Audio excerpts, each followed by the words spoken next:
अस्सलाम वालेकुम। आप देख रहे हैं यूट्यूब चैनल बाइक रिव्यू पीके। तो आज हम बात करेंगे सुजुकी GS 150 SC की और यामाहा का YB-Z125 उसकी। इन दोनों का कंपैरिजन करेंगे और देखेंगे कि Z क्यों लेना चाहिए और 150 सुजुकी क्यों लेनी चाहिए। ठीक है, तो चलें शुरू करते हैं। पहले शुरू करते हैं सुजुकी 150 से। तो सुजुकी के 150 के जो ड्रॉबैक्स हैं ना, वो मैं एक आपको बताता हूँ। पहले तो सबसे बड़ा उसका जो मसला है वो उसकी फ्रंट लाइट का है। ठीक है, उसका जो बल्ब है ना, उसमें हेलोजीन बल्ब आता है जो पुराने ज़माने में आता होता था एक। ठीक है, अभी तक उसमें यामाहा जैसे या होंडा जैसे ना राड नहीं आया। ठीक है, ना H2 ना H4 जो राड आता है ना, वो नहीं अभी तक उसमें आया। ठीक है, उसके बाद सुजुकी 150 का जो सीट का मसला है, दूसरा उसका ड्रॉबैक, उसकी सीट बहुत हार्ड है। ठीक है, ऐसे लगता है जैसे ना आप किसी प्लास्टिक की चेयर के ऊपर बैठ गए हैं। तो किसी जंप से अगर आप गुज़रें या उसको लेकर जाएं कहीं खड्डों वाली रोड पे, तो ऐसे लगता है जैसे ना उसके जो सस्पेंशन है फ्रंट वाली और बैक वाली, वो बहुत ज़्यादा सॉफ्ट हैं। ठीक है, लेकिन सीट आपको थोड़ा थोड़ा ना थकाती है, इसलिए उसकी सीट में आपको थोड़ी सी मॉडिफिकेशन करनी पड़ेगी। या फोम डलवा लें और अपने तौर पे। ठीक है, या नीचे कोई कवर ऐसा लगवा लें कि आपको ना थकावट ना हो। ये दूसरा उसका ड्रॉबैक है। तीसरा उसका ड्रॉबैक है जो बैक लाइट है, वो ऊपर से और नीचे से ना जहाँ पर नंबर प्लेट लगती है ना, वहाँ से वाइट कलर का एक शीशा होता है, लाइट आती है नंबर प्लेट के लिए, वो थोड़ा सा नंगा है कह लें। ठीक है, उधर प्रॉपर तरीके से ना वो ढका नहीं हुआ, ऊपर से भी थोड़ा सा उसमें ना गैप है। तो जब आप अपनी बाइक को वॉश करते हैं, धुलवाते हैं, डग पे अगर आप धोएंगे ना तो ज़्यादा नुकसान है, क्योंकि ना डग वाला प्रेशर बहुत होता है पानी का। तो इसलिए जब भी आप धोएंगे तो वहाँ पर नुकसान होगा। ठीक है, तो कोशिश करें जिन भाइयों के पास भी सुजुकी 150 या ES, वो घर में ही उसको वॉश करें। ठीक है, और दूसरा मसला भी बैक लाइट का है। जब उसमें पानी जाता है ना, बैक लाइट का जो दूसरा इशू है, वो बैक लाइट का बल्ब है जो, वो जल्दी से जल्दी फ्यूज़ हो जाता है। ठीक है, वो कम अज़ कम ना जितनी दफ़ा उसमें पानी जाएगा वो फ्यूज़ हो जाएगा। ठीक है, दूसरा मसला बैक लाइट का ये है।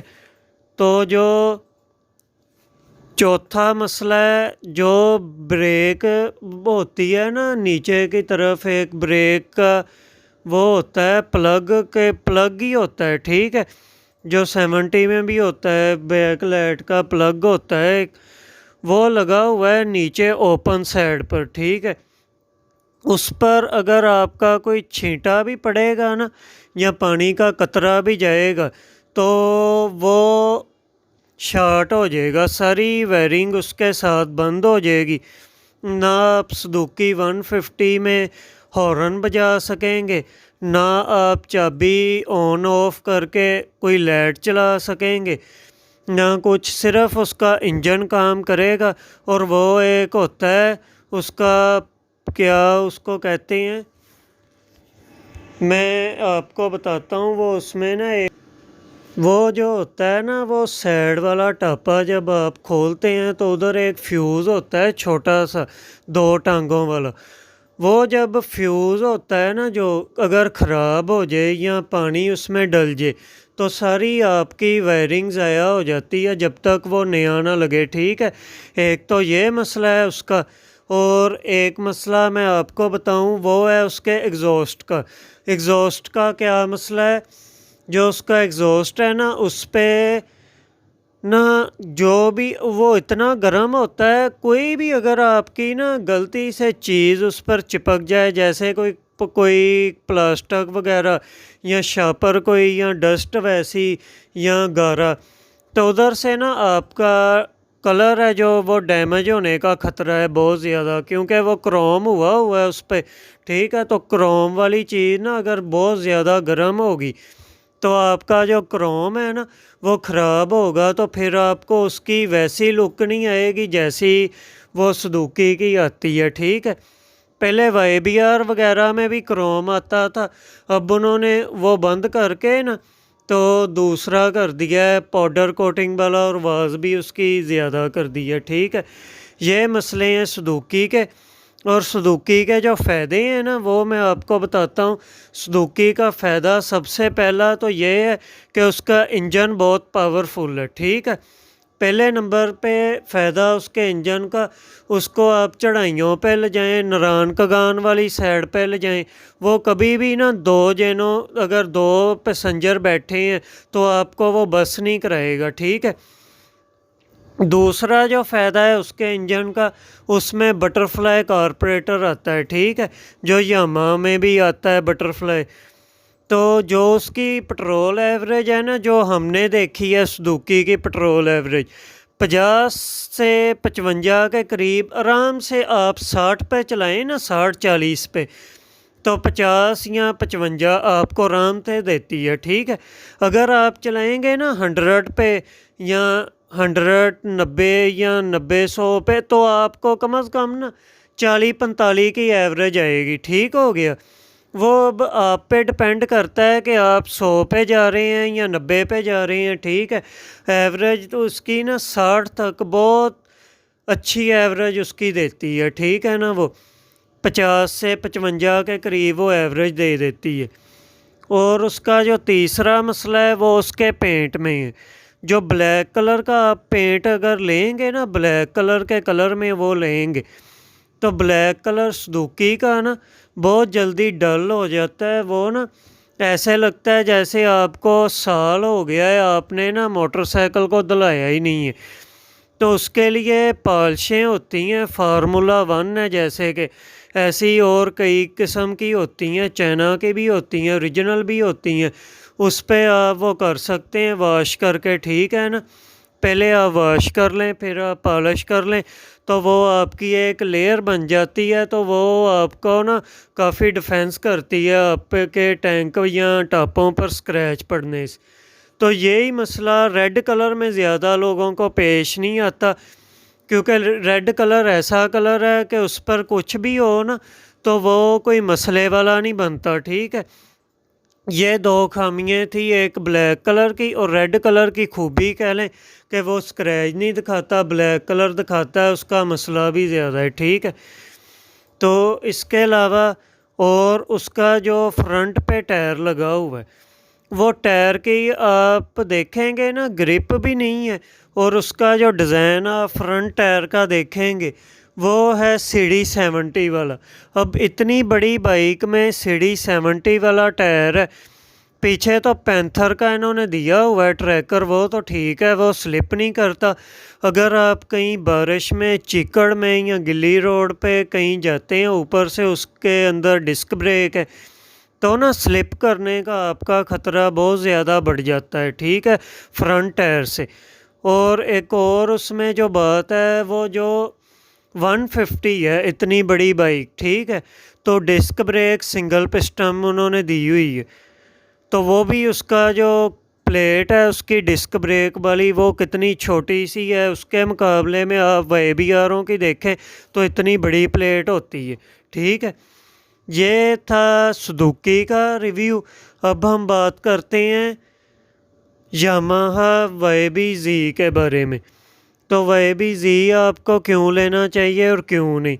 YBZ में फ्रंट पर आता है आपके लिए H4 लाइट हैलोजन, ठीक है। गाड़ी जितनी उसकी लाइट है, आप किसी का भी देख लें, दोस्त यार बेली का, ठीक है, H4 लाइट आती है, एक उसका प्लस पॉइंट।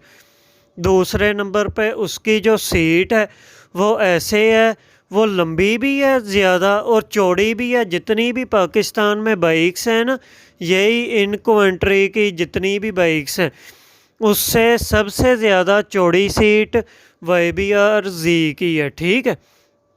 उसके बाद उसमें जो एक फ़ायदा है उसका भी, जो कारपोरेटर है वो बटरफ्लाई है, उसकी भी एवरेज 55 से 60 के दरमियान आ जाती है अगर आप उसको राम राम से चलाते हैं। अगर तेज़ भगाएंगे तो आपको भी पता है कि एवरेज उनकी फिर 40 या 45 ही आती है, वो भी बहुत है। 40-45 तो सीजी की भी नहीं आती, ठीक है। और उसके अलावा उसका जो जी का एक सबसे बड़ा प्लस पॉइंट है कि उसकी फ्रंट और बैक लाइट जल्दी नहीं फ्यूज़ होती, ठीक है। ना उसका कहीं से सरपार का मसला है, ना पानी जाने का मसला है। और पेंट अगर आप ब्लैक में भी लें तो मिट्टी तो आपको पड़ेगी, ब्लैक ज़्यादा मिट्टी भी खींचता है और दिखाता भी है और स्क्रैच, लेकिन सुजुकी से ना कम कम ही उस पर स्क्रैच डलेंगे जो जी है। तो सबसे बड़ी बात उसमें आपको लय रिम नहीं मिलते। लय रिमों का जो मसला होता है वो आप पंचर कभी भी लगवाने जाएं तो जब आप खुलवाएंगे तो लय रिम आपका जब वो खोलेंगे ना तो लय रिमों पर स्क्रैच आएंगे ही आएंगे। कहीं से पेंट डैमेज होगा, कहीं से कुछ होगा, कहीं से कुछ होगा, ठीक है। जब वो प्लास या पेचकस मार के खोलते हैं तो जी में ऐसा नहीं है। वो क्रोम के लय रिम, वो स्पोक रिम आते हैं, तो क्रोम पर ना स्क्रैच अगर लग भी जाए तो आपको ऐसे वाज़ेह नज़र नहीं आता, ठीक है। तो हाँ, भागने में जो टॉप स्पीड है वो 120 तक जी भी चले जाता है और 120 तक 150 सुजुकी भी चले जाती है। लेकिन टॉप स्पीड में ना सबसे आगे सुजुकी रही है, ठीक है, क्योंकि उस पर कोई वज़न नहीं है, उस पर कुछ भी इतना ना वो नहीं है लगा हुआ आसमान के वो भागने में पीछे रहे।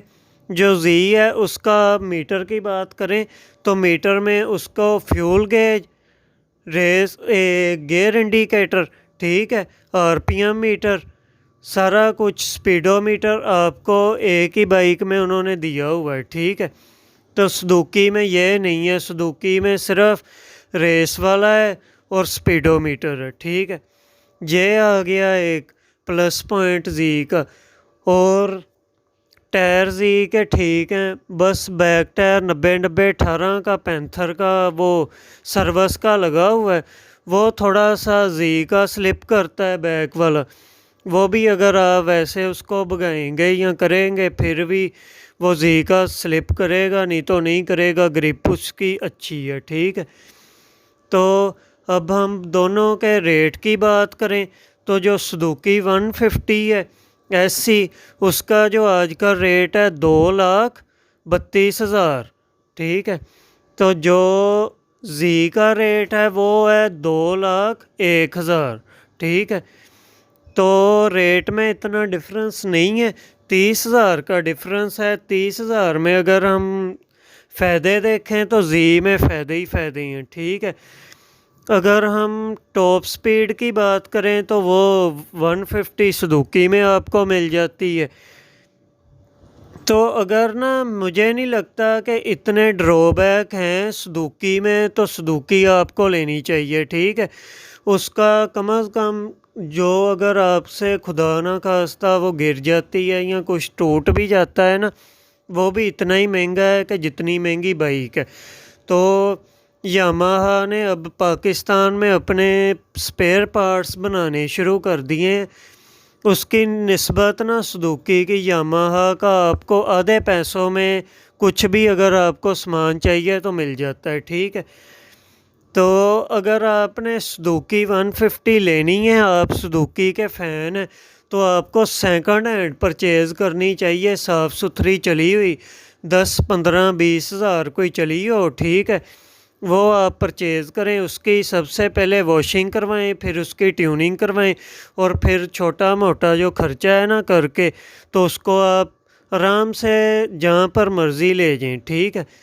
ऐसे ही जो जी है वो आपको 1,30,000, 1,50,000-40,000 में मिल जाता है। उसको भी आप सेम ऐसे ही करवाएं और वो भी आप ले जाएं। उसकी भी प्राइस ना आज के दौर में थोड़ी सी ज़्यादा है।